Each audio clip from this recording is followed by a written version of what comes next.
La concesión de crédito y la gestión de cobros son una tarea amplia que depende de multitud de factores que debemos de tener bajo control. Yo entiendo que esta tarea implica a toda la empresa y, bueno, como veremos en esta diapositiva que tenéis ahora en pantalla, la ponderación del riesgo es muy importante. Debemos en todo momento ponderar muy bien, medir muy bien el riesgo que corremos con cada uno de nuestros clientes, tanto nuevos como antiguos. La revisión del riesgo debe hacerse al menos una vez al año de toda la cartera de clientes. Y allí tendremos en cuenta, al igual que un banco, la probabilidad de impago, las pérdidas en caso de impago, es decir, la severidad, la exposición en el momento de impago y el plazo de crédito concedido a los clientes. Otro aspecto importante que tener en cuenta en la gestión de crédito es la ponderación del riesgo. El cliente debe percibir exigencia, control y constancia. Debemos tener todos los clientes segmentados por tipologías y un procedimiento para cada tipología, un procedimiento especial para los clientes nuevos y en alerta. Por eso yo diría que, al igual que lo hacen las entidades de crédito, como veréis en la diapositiva que tenéis en pantalla, podemos segmentar nuestros clientes en riesgo máximo, riesgo elevado, moderado, bueno y mínimo. Estas 5 segmentaciones nos permiten clasificar a nuestros clientes y a cada uno de ellos atribuirles un protocolo. Exigiremos un protocolo para aquellas empresas de riesgo mínimo, digamos aquellas empresas que una sociedad de rating calificaría como AAA.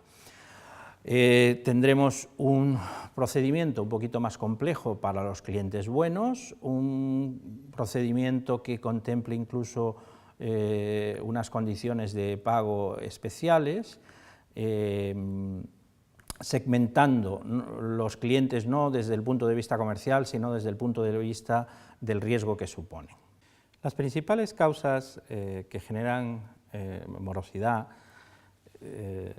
se dan cuando, primero, hay serias restricciones de crédito en este momento, hay una caída del consumo y, por lo tanto, una drástica caída de ventas, y, por otro lado, la morosidad de nuestros clientes pues, generan que la empresa no sea capaz de pagar a su vez a sus proveedores. Entonces, bueno, todo esto unido en una coctelera ha llevado a España a unos niveles de morosidad bancaria y comercial muy alta, sobre el 12%, lo que es realmente una locura. Por esto yo creo que es muy importante revisar nuestra política de crédito a clientes y hacerlo de una manera rigurosa. Crédito significa confianza y, bueno, muchas veces a los clientes antiguos les concedemos crédito con total confianza, pero su situación puede cambiar y, aunque tengan intenciones de pagar, pues se vean imposibilitados materialmente. Por eso debemos definir una política de crédito que incluya a la totalidad de nuestra cartera de clientes. Lo primero que deberíamos hacer para definir una política de crédito es revisar las condiciones con las que vamos a trabajar, nuestro contrato, las condiciones generales de venta, toda esta documentación que utilizamos en nuestras operaciones comerciales, el contrato, el pedido, el albarán, la factura, el medio de pago, cómo soportamos el cobro. Toda esta documentación debe estar revisada desde el punto de vista jurídico, desde el punto de vista del crédito. Debemos organizar unos procedimientos y protocolos, asignando los recursos necesarios y delimitando las atribuciones de cada uno de los intervinientes, desde el punto de vista comercial, administración, producción, etc. Luego debemos definir una política de estudio del riesgo. El estudio del riesgo no debe ser algo arbitrario, sino debe decidirse claramente qué información se va a utilizar, cuál es el origen de la información externa e interna, cómo vamos a segmentar a nuestros clientes, cómo vamos a analizar su solvencia y liquidez, en qué casos vamos a exigir garantías adicionales y cuáles son estas garantías para cada uno de los segmentos que hemos definido. Después del estudio del riesgo pasamos a otro procedimiento que es la autorización del crédito. Allí tendremos que decidir si es que esto lo hace el director financiero, un credit manager o un comité de riesgos. Utilicemos la figura que utilicemos, el procedimiento es el mismo, es con toda la información que hemos recabado con ese estudio del riesgo, una vez determinado la supuesta severidad, le asignaremos un límite de crédito y le asignaremos un protocolo, teniendo en cuenta que lo hemos segmentado dentro del nivel A, B, C, D, E, como vimos en el gráfico anteriormente. Tenemos que definir qué límite, qué garantías exigimos, qué condiciones de cobro y autorización de pedimos asignamos a este segmento de clientes. Después debemos definir cómo haremos la gestión de cobro, es decir, cómo verificamos un impagado, cómo reaccionamos en caso de que este impagado se produzca, bueno, pues, cuál es el protocolo, si le enviamos a un cliente, lo llamamos por teléfono, cuándo hacemos un abono, la reclamación, cuándo enviamos al comercial para negociar con el cliente, etc. Y, por último, cómo actuamos en el caso de un impagado real, es decir, cómo gestionamos la recuperación de fallidos. Lo ideal sería, bueno, pues primero comunicarle al cliente que nos vemos obligados a comunicárselo a nuestra compañía de seguros o a la base de datos de morosidad que utilicemos. Podemos ofrecerle un acuerdo de aplazamiento que mejore nuestra posición jurídica. Este es un aspecto importante. Siempre que nosotros concedemos un aplazamiento, yo entiendo que es mejor cobrar tarde que nunca, y si es que un procedimiento judicial se puede evitar, pues deberíamos evitarlo.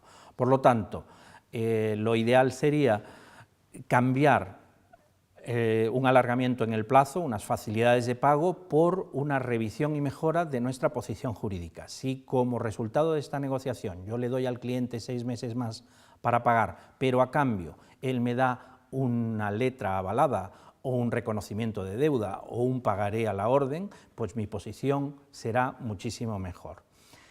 Es muy importante tener en cuenta que cuando uno recurre a un abogado, lo normal es que diga, bueno, pues ¿cómo demostramos la deuda? La empresa en ese momento se da cuenta de que no tiene el albarán firmado, de que solo tiene una factura, que el pedido era telefónico, entonces le pone las cosas muy cuesta arriba al abogado. En cambio, si yo le llevo un pagaré a la orden, pues no tiene que demostrar el origen de la deuda. El origen de la deuda se demuestra con la presencia del propio pagaré. Entonces es muy importante el medio de cobro y nuestra situación jurídica es muchísimo mejor si es que disponemos de algún documento cambiario, un cheque, pagaré o una letra. A la hora de recurrir, antes decía que no debemos prescindir de ningún recurso, ¿no? Yo entiendo que hay bufetes de recobros muy eficientes, que hay, dependiendo de la actividad, pues un call center también puede ser de utilidad, e incluso yo diría que bueno, pues estos milagros que hacen los cobradores de morosos saltándose la ley de una manera coactiva y tal, pues es algo que deberíamos evitar. Yo decía antes, casi cualquier, debemos recurrir a casi cualquier recurso, pero no a todos. Entonces, establecer una política es muy importante, definirla por escrito es fundamental, en ella establecer los plazos de cobro, las condiciones y medios de pago en cada caso, la tipología de clientes, los intereses que se aplicarán en el recargo. Recordemos que ahora la ley de morosidad nos autoriza a cobrar intereses en caso de que no se cumpla el periodo de plazo pactado. En algunos casos, cuando sobre todo vendemos activos o bienes de equipo, debemos incluir en nuestro contrato, en las condiciones generales o en el contrato, una reserva de dominio. Esto nos garantizará que mientras no nos paguen el bien que hemos vendido, pues sea de nuestra propiedad.